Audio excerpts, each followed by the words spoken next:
We've just arrived at Kgalagadi tented camp, so we're here for 3 nights. So there's the car in the cage with Matt, and this is our braai area.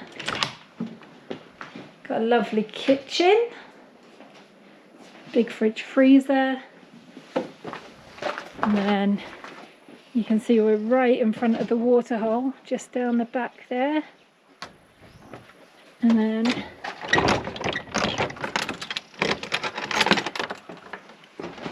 nice bedroom, beautiful view.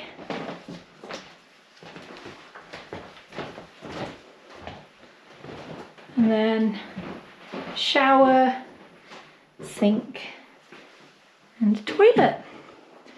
Very nice.